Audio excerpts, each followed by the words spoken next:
വിശുദ്ധ യോഹന്നാൻ എഴുതിയ സുവിശേഷം അധ്യായം 15 വാക്യങ്ങൾ 11 മുതൽ 17 വരെ. ഇത് ഞാൻ നിങ്ങളോട് പറഞ്ഞത് എൻ്റെ സന്തോഷം നിങ്ങളിൽ കുടികൊള്ളാനും നിങ്ങളുടെ സന്തോഷം പൂർണ്ണമാകാനും വേണ്ടിയാണ്.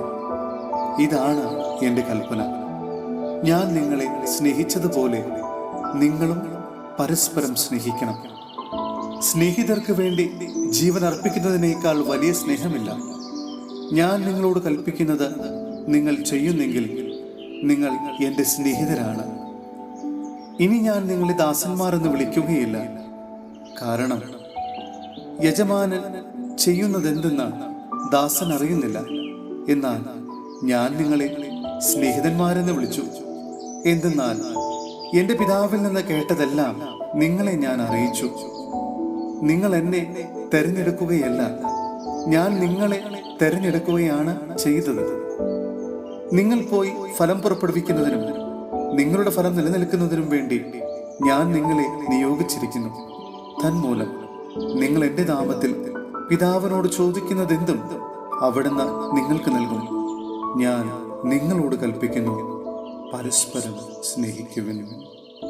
സഹോദരരെ, വിശുദ്ധ പൗലോസ്ലീഹ എഫേസോസിലെ സഭയ്ക്ക് എഴുതിയ ലേഖനം അധ്യായം 5 വാക്യങ്ങൾ 1 മുതൽ 5 വരെ.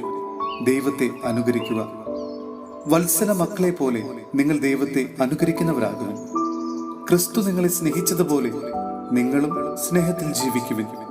അവിടുന്ന് നമുക്ക് വേണ്ടി സുരവിലെ കാഴ്ചയും ബലിയുമായി തന്നെ ദൈവത്തിന് സമർപ്പിച്ചു. നിങ്ങളുടെ ഇടയിൽ വ്യഭിചാരത്തിന്റെയും യാതൊരുവിധ അശുദ്ധിയുടെയും അത്യാഗ്രഹത്തിന്റെയും പേര് പോലും കേൾക്കരുത്. അങ്ങനെ വിശുദ്ധർക്ക് യോഗ്യമായ രീതിയിൽ വർത്തിക്കുവിൻ. മ്ലേച്ഛതയും വ്യർത്ഥഭാഷണവും ചാവല്യവും നമുക്ക് യോജിച്ചതല്ല. പകരം കൃതജ്ഞതാ സ്തോത്രമാണ് ഉചിതം.